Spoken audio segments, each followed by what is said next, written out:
Swastiastu, salam guru penggerak. Bertemu lagi dengan saya, Made Wira Yudhistira. Jadi saya adalah CGP Angkatan 9 Kabupaten Tabanan. Hari ini saya berada di SD nomor 3 Kerobokan Kaje, Kecamatan Kuto Utara, Kabupaten Bandung, dalam memenuhi tugas demonstrasi kontekstual, yaitu tentang pengambilan keputusan berbasis nilai kebajikan seorang pemimpin. Nah, hari ini saya sudah bersama dengan Ibu Kepala atau Ibu Ibu Astungkare, sehat Pak. Ya, sehat ya, Astungkare. Nah, di sini saya mau izin kepada Ibu untuk melakukan ngobrol lah atau wawancara lah dia terkait dengan tugas saya, yaitu demonstrasi kontekstual tentang pengambilan keputusan berbasis nilai seorang pemimpin.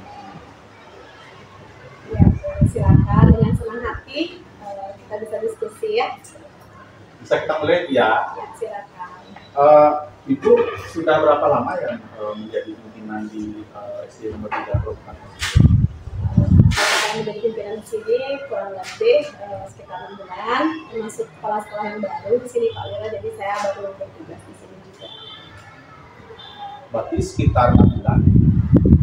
Nah, selama artinya Ibu mengajar selama 6 bulan itu, kan pasti ada namanya sedikit tidaknya ada mungkin permasalahan-permasalahan, kasus-kasus seperti itu, di mana kasus itu dengan dua kepentingan yang berbeda, tapi sama-sama mempunyai nilai kebenaran. Nah, sesering apa Ibu menghadapi hal seperti itu? Nah, kalau istilah sekarang kan dilema etika ya. Sesering apa Ibu menghadapi dilema etika selama itu menjadi kepala sekolah di sekolah? Baik, terima kasih Pak Wira. Jadi kalau kita berbicara masalah menghadapi permasalahan dulu, tentunya dalam hidup tidak bisa lepas dari masalah ya. Sering dan apalagi dalam kapasitas saya di sini sebagai kepala sekolah, tentunya pernahlah beberapa kali menemui permasalahan-permasalahan terkait ini ada dilema sebenarnya pada diri saya. Biasanya kan dalam kita mengambil sebuah keputusan itu yang menurut kita terkadang itu baik, apakah itu sudah tepat, apakah itu sudah sesuai, dan kadang juga ada bujukan dari hati, oh harusnya seperti ini. Nah, itu ada bujukan moralnya gitu. Yang mana yang benar, yang mana yang salah. Nah, itu juga sering tentunya kita temui dalam aktivitas di sekolah. Berarti ada bujukan moral juga ya, hasil bujukan moral, namun juga ada dilema juga, artinya ada kepentingan yang sama-sama mengandung nilai-nilai kebenaran nih, makanya agak dilema jadi kita mengambil keputusan. Ya. Nah, kemudian selama ini bagaimana Ibu dapat mengidentifikasi kasus-kasus yang merupakan dilema etika atau bujukan? Jadi selama ini tentunya kalau kita melihat itu termasuk nilai-nilai kebajikan dari permasalahan itu, kita identifikasi dulu permasalahannya. Ini sebelum kita menentukan sebuah keputusan, tentunya yang berdampak baik harapan kita untuk banyak orang. Jadi kita harus identifikasi dulu permasalahan tersebut. Selain kita mengidentifikasi, tentunya kita harus mengumpulkan data dan fakta. Dan penting juga kita mencari informasi dari orang-orang terdekat, misalnya salah satu contoh dalam menentukan program sekolah. Jadi kita kedepannya itu program yang kita rancang itu apakah nanti akan bagus, apakah nanti akan sesuai dengan visi misi sekolah, itu juga perlu pertimbangan biasanya. Nah, di sanalah sering terjadi dilema. Kalau misalnya kita merancang program yang A, gurunya nanti bagaimana partisipasinya, bagaimana mereka melakukan, terus anak-anak nanti bagaimana efeknya seperti itu. Nah, di sana juga muncul kadang dilema etika di sana kan ya. Kemudian kalau misalnya program itu sudah baik, bisa sekolah di sini ya, di tempat ini kita punya program unggulan yaitu literasi rabu seni. Nah, dalam menentukan program itu awalnya kita ada dilema juga, ada bujukan moral dari saya sendiri sebagai pemimpin di sekolah ini, bagaimana ya dari rendahnya literasi di sekolah bisa kita tingkatkan. Nah, dari situlah mulai ada koordinasi dengan guru-guru, kita kumpulkan data-data apa sih yang bisa kita lakukan, perbaikan langkah-langkah yang bisa kita lakukan agar nanti kita bisa menghasilkan sebuah keputusan, yaitu sebuah program nanti yang bagus ke depannya untuk anak-anak. Jadi tetap kita mengutamakan nilai-nilai kebajikan itu, kemudian juga langkah-langkah pengambilan keputusan yang sesuai. Jadi tidak asal kita memutuskan sesuatu. Wah, luar biasa ya. Jadi lebih dahulu Ibu melakukan identifikasi masalah dulu, mengumpulkan fakta, kemudian koordinasi juga penting ya, yang saya katakan tadi. Juga Ibu sudah mempertimbangkan nilai-nilai kebajikan yang mungkin ada di sana. Nah, kemudian selama ini bagaimana Ibu menjalankan pengambilan keputusan di sekolah Ibu, terutama untuk kasus-kasus di mana ada dua kepentingan yang sama-sama benar atau sama-sama mengambil nilai kebajikan? Ya, selama ini kalau saya di sini mengambil keputusan di sekolah tentunya tidak bisa langsung memutuskan sendiri. Saya tetap berkoordinasi dengan staf, dengan guru, kemudian harus tahu dulu tujuannya nanti apa. Seperti itu. Jika kita menemui permasalahan, anggap saja misalnya ada siswa nih yang artinya punya suatu permasalahan di kelas misalnya. Nah, jadi kita tidak bisa langsung menganggap oh anak itu malas misalnya. Itu kita tidak bisa seperti itu. Tetap di sana bagaimana saya mengajak guru untuk berusaha untuk tidak mengajak murid, artinya disiplin positif itu kita budayakan di sekolah. Jadi kita tidak ada mindset oh pendapat saya benar gitu kan, guru saya salah, tidak seperti itu. Tetap kita berpedoman pada realita. Kita lihat kenyataan siswa kita, misalnya siswa yang bermasalah itu apa sih yang menyebabkan dia seperti itu.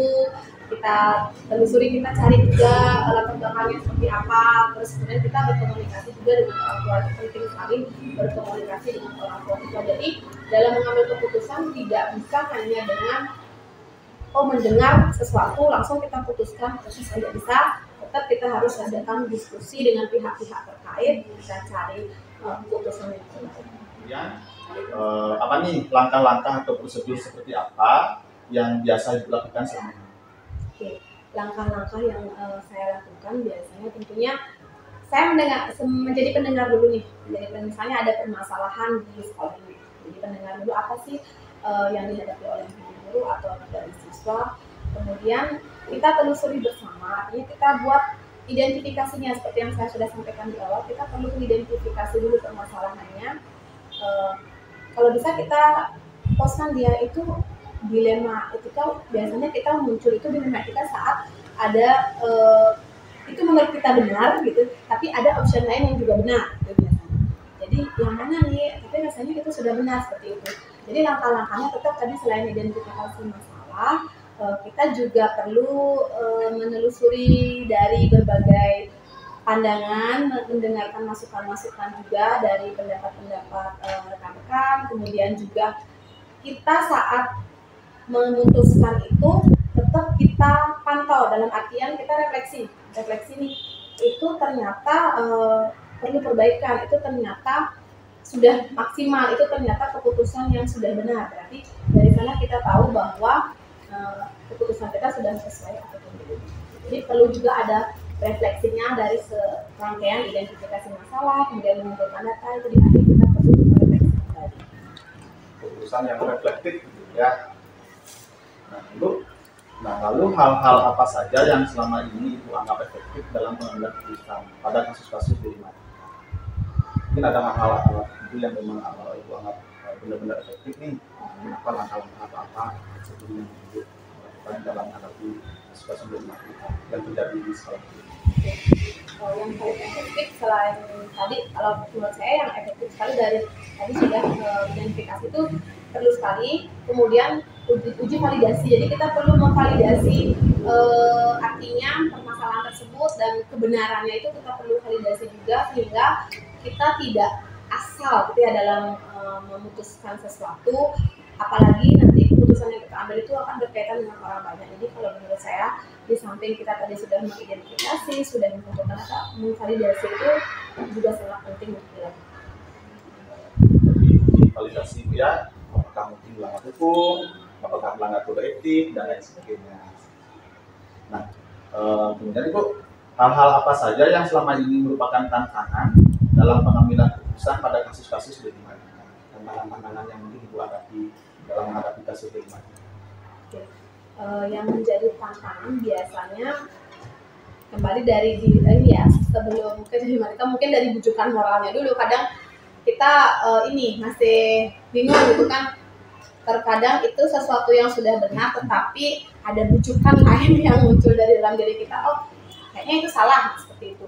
Tapi kalau dilihat dari dilema etikanya ini, yang bisa menjadi tantangan itu adalah di sekitar sih biasanya, dalam artian pendapat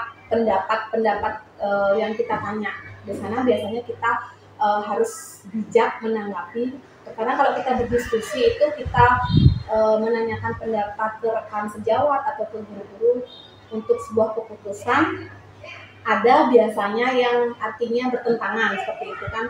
Nah di sanalah tantangan kita sebagai pemimpin biasanya bagaimana kita bisa menjadi penengah, artinya bisa bijaksana dalam menyikapi perbedaan pendapat untuk menghasilkan sebuah keputusan. Ya. Memang kalau perbedaan pendapat itu beragam, dan kita juga ambil keputusan kita bisa menyenangkan semuanya, karena ya, semua punya sudut pandangnya sendiri. Iya. Haruslah yang namanya kebijaksanaan itu ya luar biasa. Kemudian Bu, apakah Ibu memiliki sebuah tata kelola atau jadwal tertentu dalam sebuah penyelesaian kasus D5? Apakah Ibu langsung menyelesaikan di tempat atau memiliki sebuah jadwal untuk menyelesaikan atau tersebut seperti apa yang Ibu lakukan? Saat itu juga mengambil keputusan karena urgent atau gimana, atau memiliki diskusi atau gimana? Baik, terima kasih. Jadi kalau seperti itu kita sesuaikan dulu dengan ini ya, jenis permasalahan yang kita hadapi. Kalau memang dia itu merupakan hal yang mendesak, yang urgent ya, mau tidak mau hari itu juga, saat itu juga kita harus memutuskan ini. Jadi untuk menghasilkan sebuah keputusan yang kami harap itu memang baik untuk siswa dan lingkungan sekolah.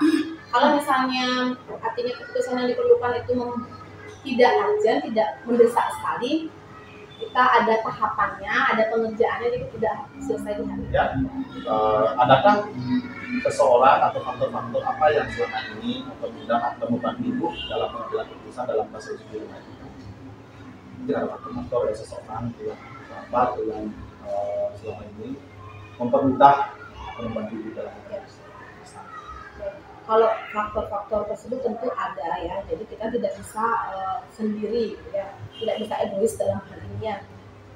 Memang seperti yang tadi Pak Wira juga sampaikan, kita memang dalam mengambil keputusan tidak bisa menyenangkan hati semua orang gitu ya, tapi tetap kita lihat tujuan asas kepentingannya apa. Kalau memang untuk orang banyak ya mana yang kita perlu utamakan.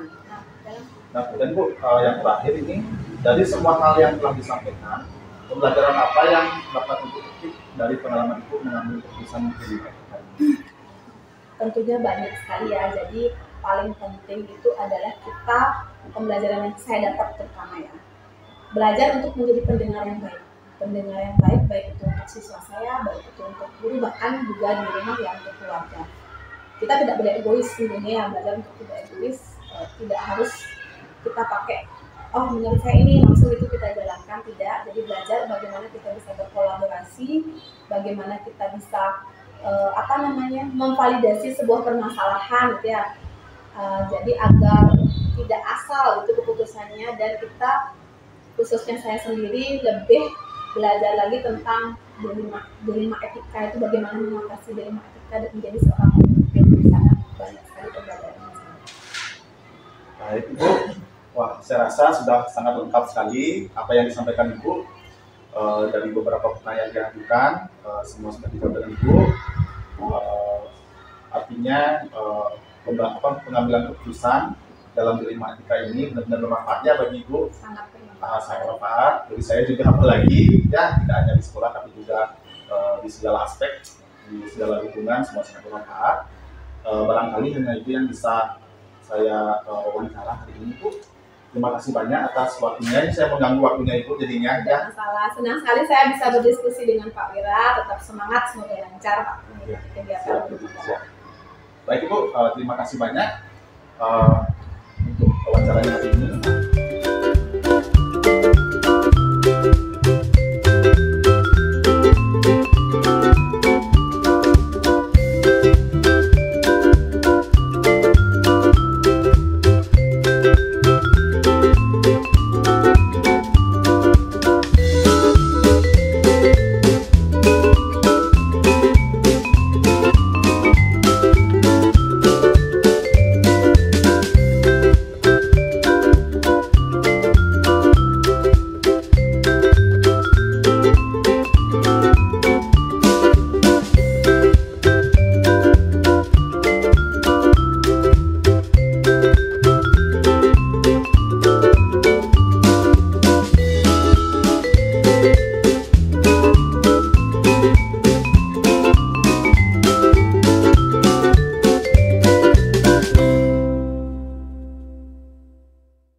revolusi mental, membangun generasi cerdas berkarakter, hadapi perubahan sama, harapan bangsa untuk masa depan.